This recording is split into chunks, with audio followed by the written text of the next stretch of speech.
તમને યાદ હશે કે થોડા દિવસ પહેલા સુરતના કીમ નજીક ટ્રેન ઉથલાવવાના પ્રયાસનો મામલો સામે આવી રહ્યો, તપાસ સહિત ધમધમાટ થયો, પણ એમાં જે વાત સામે આવી છે અનેક સવાલો ઊભા કરી રહ્યું છે। સુરત કીમ કોસંબા વચ્ચે ટ્રેન ઉથલાવવાનું જે કાવતરું થયું એમાં રેલવે કર્મચારી જ આરોપી હોવાનું સામે આવ્યું છે।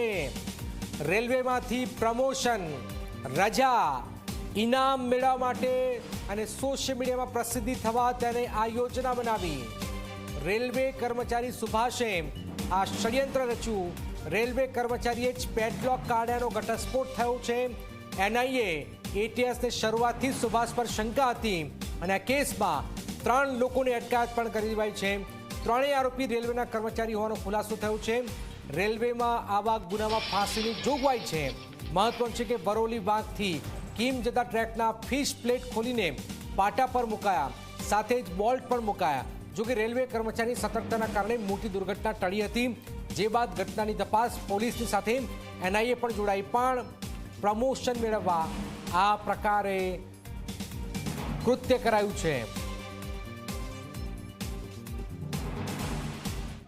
શનિવારની વહેલી સવારે કીમથી કોસંબા જતી રેલવે ટ્રેક ઉપર જે સમગ્ર ઘટનાક્રમ સમજાયો, ટ્રેનને ઉથલાવી પાડવાનું ષડયંત્ર હોય તે પ્રકારેનો ઘટનાક્રમ સર્જાયો હતો અને ત્યારબાદ છે તે સમગ્ર જે ટીમ છે એનઆઈએ, એટીએસ, એલસીબી, એસઓજી સહિતની જે ટીમ છે તે કામે લાગી હતી। આરોપીઓને ઝડપી પાડવા માટેના પ્રયાસો હાથ ધરવામાં આવ્યો, પરંતુ હાલ આ જ મુદ્દે છે તે મોટા સમાચાર આવી રહ્યા છે। સમગ્ર ઘટનામાં છે તે રેલવેના જ કર્મચારીઓની સંડોવણી બહાર આવી છે।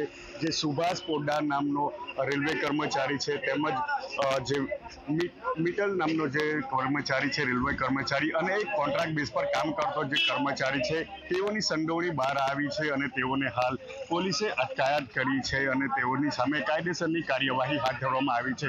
તમામ જે 3 આરોપીઓ છે તે રેલવે કર્મચારીઓ છે અને તેઓ કામ કરી રહ્યા હતા રેલવેમાં। તેઓને હાલ છે તે સુરત ખાતે લઈ જવામાં આવી રહ્યા છે, કારણ કે તેઓ સમગ્ર જે ઘટનાક્રમ સર્જાયો હતો તેમાં એનઆઈએની ટીમ છે, એટીએસ છે, તેમજ રાજ્યની મોટાભાગની જે એજન્સીઓ છે તે આ ટ્રેન ઉઠાવવા પાડવાનો સમગ્ર જે કારસો હતો તેમાં તપાસમાં લાગી હતી અને હાલ છે તે આ મામલે છે તે સમગ્ર જે કાવતરું રચ્યું હતું તેમાં એટલું સ્પષ્ટ સામે થઈને આવ્યું છે કે જે રેલવેના કર્મચારી છે સુભાષ અને જે સુલભ છે, તેઓએ આ જે ઘટનાક્રમ એ માટે આપ્યો હતો કે તેઓ આ સરકાર પાસેથી પ્રમોશન અને રિવોર્ડ મેળવી શકે તે માટે આ સમગ્ર છે કાવતરું રચ્યું હતું અને ટ્રેનને ઉઠાવી પાડવામાં તેઓએ બચાવ કર્યો હતો અને તેઓની સતર્કતાને કારણે આજે મોટી દુર્ઘટના ટળી હોય તે પ્રકારના દેખાવો કરવામાં આવ્યા હતા। હાલ પણ જે હું દ્રશ્યમાં કેમેરામેનને કહીશ બતાવે, ગુજરાત એટીએસ તેમજ એનઆઈએની ટીમ છે અને એલસીબી, એસઓજી સહિતની જે ટીમ છે તે હાલ અહીંથી આરોપીઓને લઈને નીકળી ચૂકી છે અને સમગ્ર મામલે હાલ છે તે વધુ તપાસ હાથ ધરી રહી છે, પરંતુ એક જે કાવતરું રચાયું હતું તેનો હાલ પર્દાફાશ। ઘટનાને લઈને એનઆઈએ, એટીએસ સહિતની તમામ જે ટીમો છે તે ટીમો આરોપીને શોધવા માટે લાગી ગઈ હતી અને ખાસ કરીને સીધા આપ દ્રશ્યો જોઈ શકો છો, 3 જેટલા જે રેલવે કર્મચારી છે તેની ધરપકડ કરવામાં આવી છે।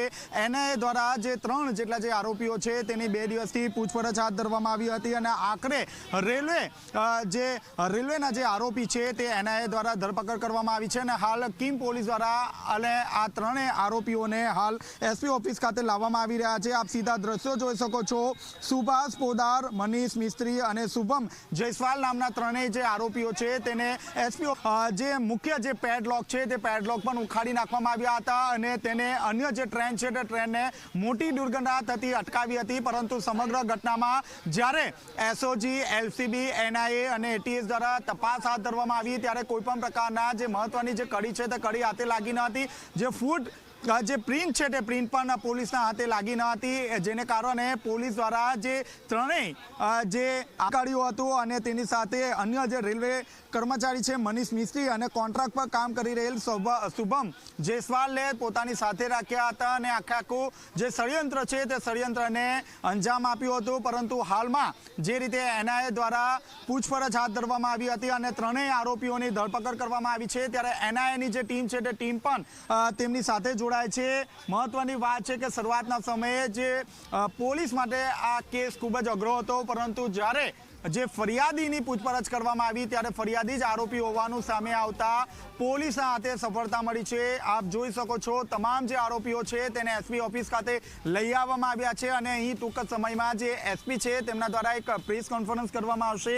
આ ત્રણેયમાં 2 જણનો જે પગાર છે તે 32,000 હતો અને અન્ય જે આરોપી છે તે કોન્ટ્રાક્ટ પર કામ કરી રહ્યો હતો. ક્યાંક કે ક્યાંક સોશિયલ મીડિયા પર ફેમસ થવા માટે, ઇનામ મેળવવા માટે અને ક્યાંક કે ક્યાંક પ્રમોશન મેળવવા માટે આખું જે ષડયંત્ર છે તે ષડયંત્ર તેમના દ્વારા કરવામાં આવ્યું હતું, પરંતુ આ ષડયંત્રનો જે પર્દાફાશ છે તે આખરે પોલીસે કર્યો છે અને તમામ લોકોને જેલ ભેગા કર્યા છે. જી બિલકુલ. તો ચેતન જે માહિતી આપી રહ્યા છે સમજવાની જરૂર છે કે આને પગાર જે હતો એમાં લાભ મેળવવા, પ્રમોશન મેળવવા, એક કોન્ટ્રાક્ટ બેઝ કર્મચારી હતો એને પણ લાભ મળે એ માટે, થોડી પ્રસિદ્ધિ મળે એ માટે, પણ પ્રસિદ્ધિ લાભ મેળવવા માટે તમે ગમે ત્યારે આ પ્રકારે કૃત્ય કરશો તો આ સાખી લેવાય પ્રવૃત્તિ નથી. વારંવાર માણસની માણસાઈ ખતમ થઈ રહી છે અને પોતાને શું કરવા બેઠો છે એનું આ જીવંત ઉદાહરણ છે. કારણ કે ઇનામ, રજા, પ્રમોશન મેળવવા માટે એક કર્મચારીએ બધું જ ખોઈ નાખ્યું છે, હજુ એનું જીવન ખતમ થઈ ગયું છે. આ રીતે એની સામે જે રીતે હવે કેસ ચાલશે અને પરિવાર પણ ખોયો છે અને આ પરિસ્થિતિ વચ્ચે આપ જોઈ રહ્યા છો કે આવા લોકોની મગજની ઉપજ રિવોટ માટે મોતનો ખેલ ખેલી રહ્યા છે.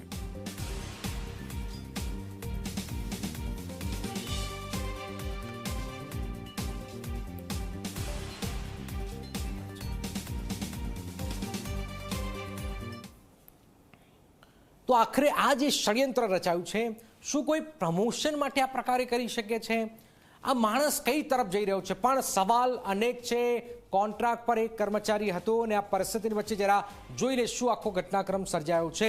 તો આપ જો કર્મચારી જ કાવતરો કોણ થયું તો સુભાષ પોદાર નામના રેલવે કર્મચારીએ આ કાવતરું રચ્યું હતું. નંબર 2 કર્મચારી જ કાવતરાખો નીકળ્યો છે. મનીષ મિસ્ત્રી અને શુભમ જયસ્વાલે એને સાથ આપ્યો હતો. ત્રણેયને પ્રમોશન મેળવવું હતું, ત્રણેયને સ્ટાર બનવું હતું, હીરો બનવું હતું. કિમ કોસંગા રેલવેના પાટા પરથી પ્લેટ સાથે છેડછાડ થઈ હતી અને કર્મચારીઓ જાતે જ joggle fish plate, RC pad lock ખોલ્યા હતા.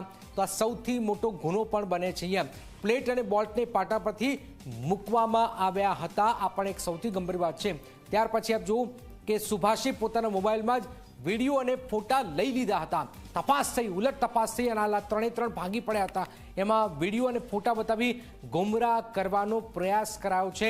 એટીએસે જે તપાસ કરી છે એમાં આ મોટો પર્દાફાશ થયો. જેને અકસ્માત થતો અટકાવવાનો દાવો કર્યો એ જ આરોપી નીકળ્યો છે.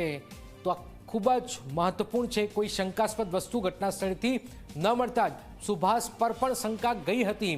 પોલીસની સઘન તપાસમાં આરોપીએ ગુનો કબૂલી લીધો, ભાંગી પડ્યો અને આખરે આ જે લોકો હતા એ જ પકડાઈ ગયા છે. કેમ રચ્યું છે કાવતરું? જરા રેલવેમાં પ્રમોશન મેળવવા, પ્રમોશન તો આમે મળી જતું હોય, પણ આ પ્રકારે પ્રમોશન જબરજસ્ત. આવી ઘટનાઓમાં રેલવે એક્સિડેન્ટલ એવોર્ડ આપે છે. કોઈ પેટ્રોલિંગ વધારે સમય કરે તો વધુ રજાઓ મળે છે. રજાઓ, પ્રમોશન, સોશિયલ મીડિયામાં સ્ટાર બનવા, એવોર્ડ અને વધુ રજાની લાલચે જ કાવતરું રચાયું છે. એવોર્ડ મેળવવા, સોશિયલ મીડિયા પ્રસિદ્ધિ મેળવવા. શું થઈ રહ્યું છે?